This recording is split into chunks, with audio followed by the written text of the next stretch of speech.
অন্তর্বর্তী সরকারের মেয়াদ যত দীর্ঘ হবে অর্থনীতির ক্ষতি তত বাড়বে বলে মন্তব্য করেছেন সেন্টার ফর পলিসি ডায়ালগ সিপিডির নির্বাহী পরিচালক ডক্টর ফাহমিদা খাতুন।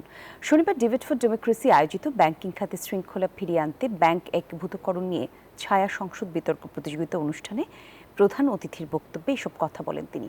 আরও বলেন, একটি দেশের স্থিতিশীলতার জন্য নির্বাচন খুবই গুরুত্বপূর্ণ। ব্যাংক একীভূতকরণের প্রক্রিয়াটি জটিল। বাংলাদেশ ব্যাংক যদিও বলছে 2 বছরের কথা, তবে 3 থেকে 4 বছর সময় লেগে যাবে। একই সাথে তিনি বলেন, দেশে ব্যাংকের সংখ্যা প্রয়োজনের তুলনায় অনেক বেশি। ব্যাংকের লাইসেন্স জনগণের কল্যাণের জন্য নয়, বরং ব্যক্তি স্বার্থে দেওয়া হয়েছে। বাংলাদেশ ব্যাংক আইনের ফাঁক ফোকর দিয়ে লুটপাটে সহযোগিতা করছে।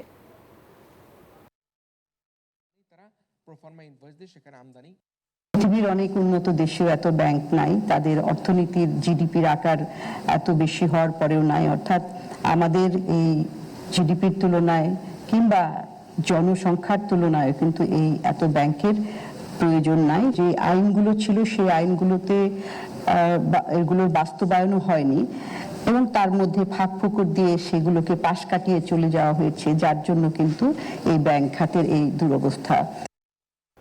বান্ডেল থাকলে প্রতি সেনমানিতে টাকা বাঁচবে। বিকাশ সেনমানি বান্ডেল কিনে জিতুন প্রতি লেনদেনে।